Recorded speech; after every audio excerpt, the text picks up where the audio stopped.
नमस्कार दोस्तों, आप सभी का स्वागत है नॉलेज फ्यूचर में। मैं आपका शुभम गुप्ता। बड़ी अच्छी बात बोली गई है। जीवन में चुनौतियों से बचने का कोई विकल्प नहीं है, इसलिए या तो उनका सामना करना सीखें या हार मान लें। हमें ज़िंदगी में बहुत अपॉर्चुनिटी मिलती है कि हमें यह करना है, वो करना है, पर लेकिन हमें बहुत चुनौतियों का सामना करना पड़ता है।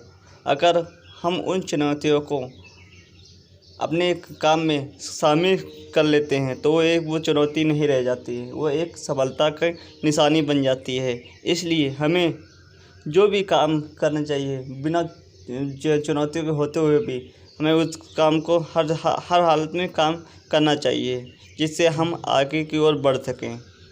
तो आज की यही कोटेशन रही। चलिए आज की न्यूज़ देखते हैं कि आज की न्यूज़ में क्या क्या है। स्टार्ट करते हैं आज की न्यूज़।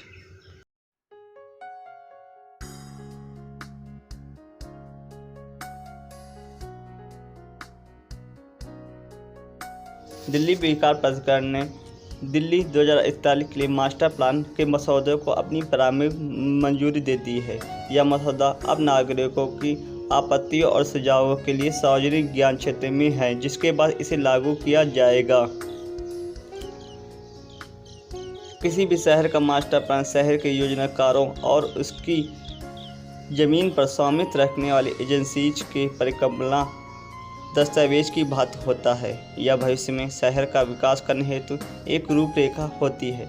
इसमें जनसंख्या, अर्थव्यवस्था, आवास, परिवहन, सामुदायिक सुविधाओं और भूमि उपयोग को ध्यान में रखते हुए विश्लेषण, सिफारिशें और प्रस्ताव शामिल होते हैं।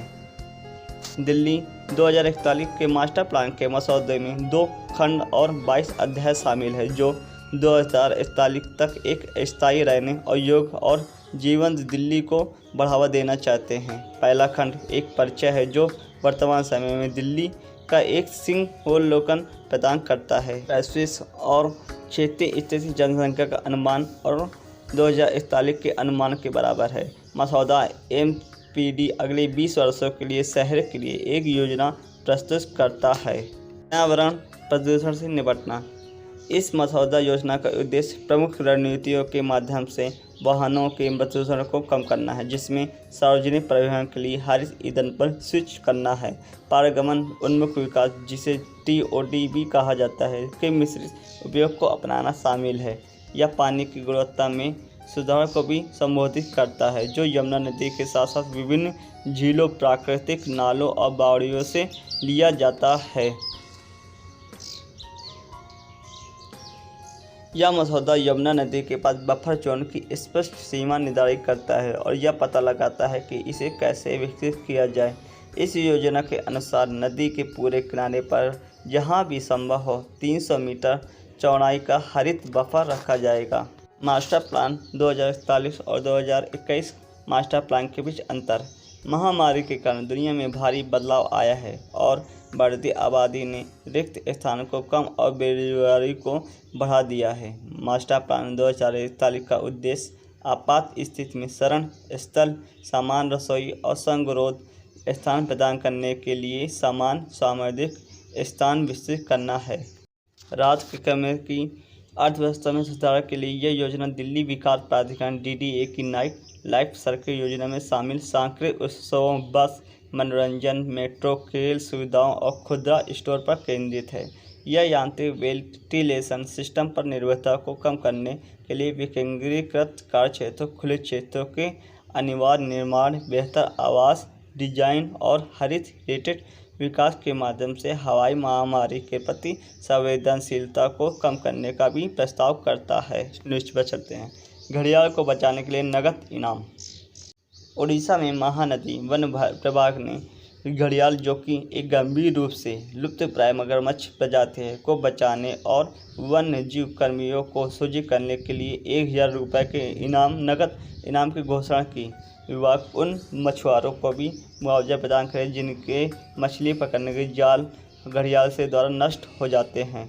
इस क्षेत्र में घड़ियाल की आबादी पिछले कुछ वर्षों में घट रही थी तथा जनवरी 2021 में घटकर मात्र 8 रह गई थी। पिछले महीने यह बढ़कर 36 हो गई। अब अंगुल जिले के टिकरपाड़ा में महानदी के सतकोसिया कंठ में 28 घड़ियाल पैदा हुए। घड़ियाल को वन्यजीव संरक्षण अधिनियम 1972 अनुसूची फर्स्ट में सूचीबद्ध किया गया है और अंतर्राष्ट्रीय प्रकृति संरक्षण संघ IUCN की रेड लिस्ट में घोर संकटग्रस्त के रूप में शामिल है।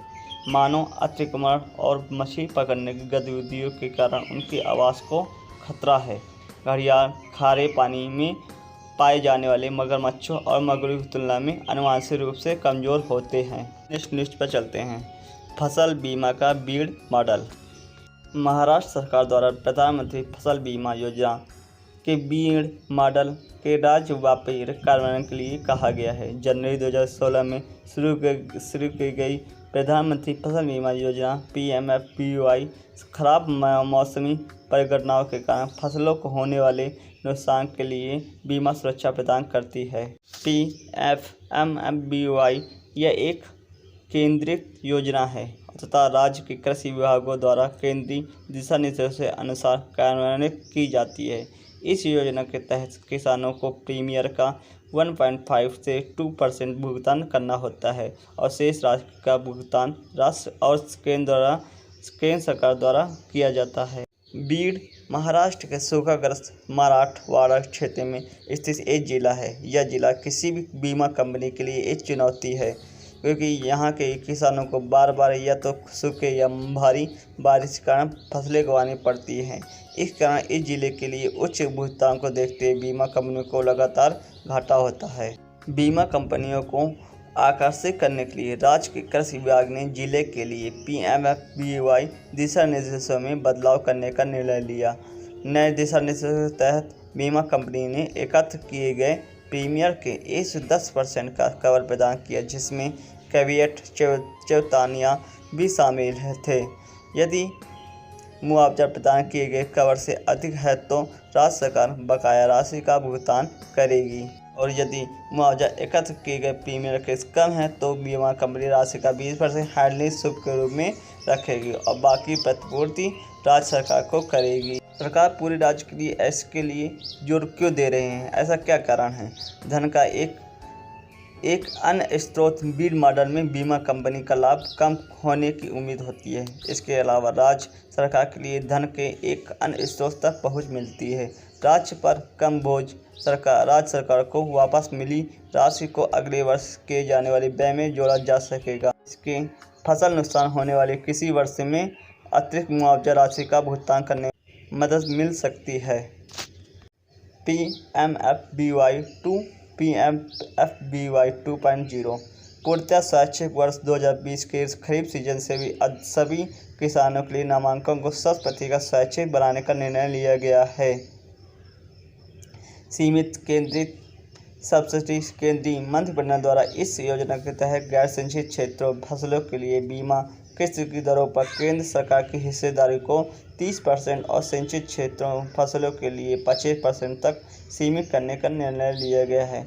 राज्यों के लिए अधिक सहायता केंद्र सरकार द्वारा राज्यों केंद्र शासित प्रदेशों को प्रधानमंत्री फसल बीमा योजना लागू करने के लिए व्यापक छूट प्रदान की गई है। साथ ही इन्हें बुआई, स्थानिक आपदा, फसल के इस दौरान मौसम प्रतिकूलता और फसल के बाद के नुकसान आदि किसी भी अतिरिक्त जोखिम कवर सुविधाओं का चयन करने का विकल्प भी दिया गया है। निर्णय में देरी होने पर दंड संशोधित PMFBY में एक प्रावधान शामिल किया गया, जिसमें राज्यों द्वारा खरीफ सीजन के लिए 31 मार्च से पहले रबी सीजन के लिए 30 सितंबर से पहले अपना हिस्सा जारी नहीं करने पर उन्हें बाद के फसल सीजनों में योजना के तहत भाग लेने की अनुमति नहीं दी जाएगी। सूचना, शिक्षा और संचार गतिविधियों में निवेश। अब इस योजना के तहत बीमा कंपनी द्वारा एकत्र किए गए कुल प्रीमियम का 0.5% कुछ शिक्षा और संचार गतिविधियों पर खर्च करना अनिवार्य किया गया है। चलिए नेक्स्ट न्यूज़ पर चलते हैं। केंद्र के साथ नागा मुद्दे को आगे बढ़ाने के लिए पैनल। नागालैंड सरकार ने केंद्र के साथ नागा शांति समझौते और नागा राजनीतिक मुद्दे को आगे बढ़ाने के लिए विपक्षी नेताओं की एक समिति गठित करने का फैसला किया है। मुख्यमंत्री नेफ्यू रियो की अध्यक्षता में पैनल के आगे के रास्ते पर चर्चा करने के लिए दीमापुर में बैठक करने की उम्मीद है। नागा राजनीतिक मुद्दा। स्वतंत्रता पूर्व अंग्रेजों ने वर्ष 1826 में कब्जा कर लिया था और वर्ष 1881 में नागा हिल्स भी ब्रिटिश भारत का हिस्सा बन गई। नागा विद्रोह का पहला संकेत वर्ष 1928 नागा क्लब के गठन में देखा जाता है। इसके सदस्यों ने वर्ष 1929 में साइमन कमीशन को नागा पहाड़ियों से निकल जाने को कहा था। वर्ष 1946 में नागा नेशनल काउंसिल (NNC) का गठन हुआ, जिसने 14 अगस्त 1947 को नागालैंड को एक स्वतंत्र राज्य घोषित कर दिया। नागा नेशनल काउंसिल ने संप्रभु नागा राज्य स्थापित करने का संकल्प लिया और वर्ष 1951 में एक जनमत संग्रह कराया, जिसमें 99% ने एक स्वतंत्र नागालैंड के पक्ष में मतदान किया। स्वतंत्रता पश्चात 22 मार्च 1952 को एक भूमिगत नागा फेडरल गवर्नमेंट (NFG) और नागा फेडरल आर्मी (NFA) का गठन किया गया। भारत सरकार ने विद्रोह को खत्म करने के लिए सेना भेजी तथा वर्ष 1958 में सशस्त्र बल विशेष अधिकार अधिनियम बनाया गया। इस संबंध में समझौता। NSCN-IM ने 1957 में केंद्र के साथ युद्ध विराम समझौता किया।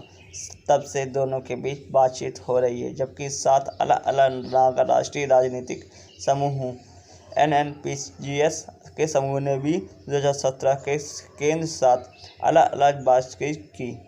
केंद्र ने 2015 में NSCN-IM के साथ एक फ्रेमवर्क समझौता पर हस्ताक्षर किए और 2017 में NNPG के साथ एक सहमत स्थिति पर हस्ताक्षर किए। हालांकि NSCN-IM द्वारा अलग नागा ध्वज और संविधान की मांग किए जाने की वजह से काफ़ी लंबे समय से लंबित नागा राजनीतिक मुद्दों पर अंतिम समझौते पर हस्ताक्षर किए जाने में देरी हो रही है। न्यूज़ पर बाल श्रम के खिलाफ विश्व दिवस।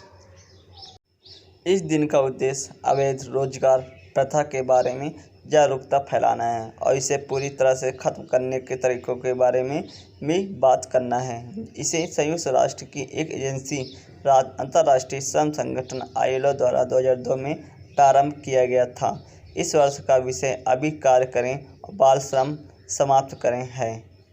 बाल श्रम शब्द को ऐसे काम के रूप में परिभाषित किया गया है जो बच्चों को उनके बचपन, उनकी क्षमता और उनकी गरिमा से वंचित करता है। यह शारीरिक और मानसिक विकास के लिए हानिकारक है। ये बच्चों के स्कूल जाने के अवसर से वंचित करके उनकी स्कूली शिक्षा से में हस्तक्षेप करता है, उन्हें समय से पहले स्कूल छोड़ने के लिए बाध्य करता है या उनसे स्कूल की उपस्थिति को अत्यधिक लंबे और भारी काम के साथ जोड़ने का प्रयास करता है। बाल और किशोर श्रम निषेध विनियमन अधिनियम 1986 अनुसार 2016 में संशोधित CLAPR अधिनियम एक बच्चे को 14 वर्ष से कम उम्र के किसी भी व्यक्ति के रूप में परिभाषित किया गया है तथा CLAPR अधिनियम घरेलू मदद सहित किसी भी रोजगार में बच्चे के रोजगार पर रोक लगाता है। किसी भी काम के लिए बच्चे को नियुक्त करना संज्ञेय आपराधिक अपराध है। ILO के अनुसार 7 से 17 वर्ष की आयु के बीच लगभग 12.9 मिलियन भारतीय बच्चे काम में लगे हुए हैं। मौलिक अधिकारों और राज्य के नीति सिद्धांतों में भारत का संविधान किसी भी कारखाने या खदान या महल में 14 वर्ष से कम उम्र के बाल श्रम या किसी अन्य खतरनाक रोजगार में सरगर्म होने पर रोक लगाता है। अनुच्छेद 24 कहता है, भारत सरकार का एक संघीय रूप है और श्रम समवर्ती सूची में एक विषय होने के कारण केंद्र और राज्य दोनों सरकारें बाल श्रम पर कानून बना सकती है। प्रमुख राष्ट्रीय विधायी विकासों में निम्नलिखित शामिल हैं। कारखाना अधिनियम 1948। यह अधिनियम 14 वर्ष से कम आयु के बच्चों को किसी भी कारखाने में नियोजित करने पर रोक लगाता है। इस कानून ने यह भी नियम रखा है कि किसी भी कारखाने में 15 से 18 वर्ष की आयु के पूर्व वयस्कों को कौन, कब और कब तक नियुक्त किया जा सकता है। खान अधिनियम 1952। यह अधिनियम 18 वर्ष से कम आयु के बच्चों को खान में काम करने पर रोक लगाता है। नंबर 3, किशोर न्याय, देखभाल और सुरक्षा बाल अधिनियम 2015। इस कानून ने इसे अपराध बना दिया। किसी भी के लिए भी एक बच्चे को रोजगार के उद्देश्य से बंधन में रखना जेल की सजा के साथ दंडनीय है। बच्चों को मुफ्त और अनिवार्य शिक्षा का अधिकार अधिनियम 2009 कानून 6 से 14 वर्ष के सभी बच्चों को मुफ्त और अनिवार्य शिक्षा देता है। इस कानून ने यह भी अनिवार्य किया कि प्रत्येक निजी स्कूल में 25% सीटें आर्थिक रूप से वंचित समूहों के बच्चे के लिए आवंटित की जानी चाहिए। नेक्स्ट पर चलते हैं। विशेषाधिकार का उल्लंघन प्रस्ताव। लक्षद्वीप के प्रशासक प्रफुल्ल के पटेल द्वारा द्वीपों का दौरा करने की अनुमति देने से इनकार करने पर सांसद विनय विश्वास ने उनके खिलाफ विशेषाधिकार हनन प्रस्ताव दायर किया। सांसद ने कहा, इस सांसद का स्वतंत्र रूप से घूमने और लोगों से मिलने का अधिकार उनके पद के विशेषाधिकार का अभिन्न अंग है। से विशेषाधिकार संसद सदस्य को व्यक्तिगत और सामूहिक रूप से प्राप्त कुछ अधिकार और अनुमतियां होते हैं ताकि वे अपने कार्यों का प्रभावी ढंग से निर्वहन कर सकें। संविधान के अनुच्छेद 5 में स्पष्ट रूप से 2 विशेषाधिकारों का उल्लेख किया गया है। ये संसद में वाक स्वाधीनता और इसकी कार्यवाही प्रकाशन का अधिकार है। संविधान में निर्दिष्ट विशेषाधिकारों के अतिरिक्त सिविल प्रक्रिया संहिता 1908 में सदन या उसकी समिति की बैठक के दौरान इसके आरंभ होने से 40 दिन पूर्व और इसकी समाप्ति के 40 दिन पश्चात सिविल प्रक्रिया के अंतर्गत सदस्यों की गिरफ्तारी और उन्हें निरुद्ध किए जाने से स्वतंत्रता का उपबंध किया गया है। विशेषाधिकार हनन के खिलाफ प्रस्ताव। सांसदों को प्राप्त किसी भी अधिकार और उन्मत्त की अवहेलना करने पर इस अपराध को विशेषाधिकार हनन कहा जाता है। यह संसद के कानून के तहत दंडनीय होता है। किसी भी सदस्य के किसी भी सदस्य द्वारा विशेषाधिकार हनन के दोषी व्यक्ति के खिलाफ एक प्रस्ताव के रूप में एक सूचना प्रस्तुत की जा सकती है। प्रयोक्ता क्या है इसका प्रयोजन। संविधान उन व्यक्तियों को भी संसदीय विशेषाधिकार प्रदान करता है जो संसद के किसी सदन या उसकी किसी समिति की कार्यवाही में बोलने और भाग लेने के हकदार में है। इनमें भारत के महान्यायवादी भी शामिल है। संसदीय विशेषाधिकार राष्ट्रपति को नहीं मिलने जो संसद का अभिन्न अंग भी है। संविधान का अनुच्छेद 361 राष्ट्रपति के लिए विशेषाधिकार प्रदान करता है। उच्च शिक्षा पर अखिल भारतीय सर्वेक्षण एस 2019-20 की रिपोर्ट। 2019-20 में एस वेब पोर्टल पर सूचीबद्ध 1043 विश्वविद्यालय 2%, 42,343 कॉलेज 70% और 11,779 स्टैंड अलोन संस्थान 21% है। भारत में सबसे अधिक कॉलेजों के मामले में शीर्ष 8 राज्य उत्तर प्रदेश, महाराष्ट्र, कर्नाटक, राजस्थान, आंध्र प्रदेश, तमिलनाडु, मध्य प्रदेश और गुजरात हैं। 9 कॉलेजों के साथ कॉलेजों की संख्या के मामले में बेंगलोर शहरी जिला शीर्ष पर है। इसके बाद जयपुर में 606 कॉलेज हैं। शीर्ष 50 जिले में लगभग 32% कॉलेज हैं। कॉलेज घनत्व यानी प्रति लाख योग्य जनसंख्या आयु वर्ग 18 से 23 वर्ष में जनसंख्या पर कॉलेजों की संख्या बिहार में 7 से कर्नाटक में 59 तक भिन्न है, जबकि अखिल भारतीय औसत 30 है। 6 मिलियन लड़कों और 18.9 मिलियन महिलाओं के उच्च शिक्षा में कुल नामांकन 38.5 मिलियन होने का अनुमान है। उत्तर प्रदेश सबसे अधिक छात्र नामांकन के साथ महाराष्ट्र और तमिलनाडु के साथ नंबर 1 पर आता है। भारत में उच्च शिक्षा में सकल नामांकन अनुपात GER 27.1 है, जिसकी गणना 18 से 23 वर्ष के आयु के वर्ग के लिए की जाती है। सकल नामांकन अनुपात GER उच्च शिक्षा में नामांकित पात्र आयु वर्ग के छात्रों को प्रतिशत 2019-20 में 27.1% है, जो 2018-19 में 26.3 और 2014-15 में 24.3 था। विदेशी छात्रों का सबसे अधिक हिस्सा पड़ोसी देशों से आता है, जिसमें नेपाल कुल का 28.1% है। इसके बाद अफगानिस्तान 9.1, बांग्लादेश 4.6, भूटान 3.8 और सूडान 3.6 है। विश्वविद्यालय और कॉलेजों में छात्र शिक्षा अनुपात PTR 28 है यदि नियमित मूल नामांकन पर विचार किया जाता है, जबकि विश्वविद्यालय इसकी घटक इकाइयों के लिए PTR नियमित मोड के लिए 18 है। 2019-20 में उच्च शिक्षा में लिंग समानता सूचकांक GPI 2018-19 के 1.0 के मुकाबले 1.01 है, जो पुरुषों की तुलना में पात्र आयु वर्ग की महिलाओं के लिए उच्च शिक्षा के सापेक्ष पहुँच में सुधार को दर्शाता है। नीच पर विरासत वृक्ष के बारे में जानते हैं। महाराष्ट्र सरकार विरासत वृक्ष के संरक्षण प्रावधानों को पेश करने के लिए महाराष्ट्र शहरी क्षेत्र पेड़ सुरक्षा अधिनियम 1975 में संशोधन करेगी। इस प्रस्तावित संशोधन से तहत 50 वर्ष या उसके अधिक की अनुमानित आयु वाले पेड़ को हेरिटेज ट्री के रूप में परिभाषित किया जाएगा। विरासत वृक्ष या विशिष्ट प्रजातियों से संबंधित वृक्ष होते हैं जिन्हें समय समय पर अधिसूचित किया जाता है। विशेषज्ञों का मानना है कि राज्य के जलवायु परिवर्तन विभाग जो इस अधिनियम को लागू करेगा के अलावा एक विरासत वृक्ष को परिभाषित करने में एक पेड़ की गुणवत्ता, उनकी वानस्पतिक, ऐतिहासिक, धार्मिक, पौराणिक और सांस्कृतिक महत्व पर भी विचार करना चाहिए। स्थानीय वृक्ष प्राधिकरण को विरासत वृक्षों की गिनती के साथ साथ हर 5 साल में वृक्षों की गणना सुनिश्चित करनी होगी। उम्र निर्धारण करने का सबसे आम तरीका को वृक्ष कालानुक्रमिक डेक्रोनोलॉजी कहा जाता है। हर साल मोटे तौर पर एक पेड़ अपने घेरे में एक और घेरा जोड़ लेता है। नई वृद्धि को ट्रीरिंग कहा जाता है। एक पेड़ के छल्ले गिनकर उम्र का निर्धारण किया जा सकता है, हालांकि प्रक्रिया आक्रामक है।